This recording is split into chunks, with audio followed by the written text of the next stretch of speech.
This is the easiest hands-off bread recipe that you are going to find, and no sourdough starter is required. You're going to want to click follow and save this video for later. You can find this recipe and 6 other no-fail, beginner-friendly, easy bread recipes in my ebook that's linked in my bio. In your mixing bowl, you're going to add 3 cups of all-purpose flour. You're going to add 1½ teaspoons of salt, 1/2 teaspoon of yeast, and 1½ cups of lukewarm water.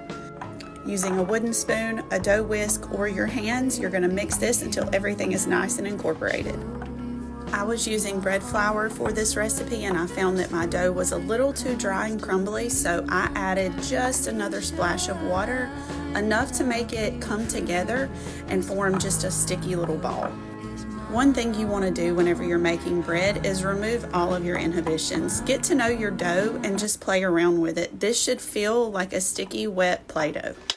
I want to encourage you with making bread that as long as you get the basics right, it's really very forgiving, so just get in there and give it a try.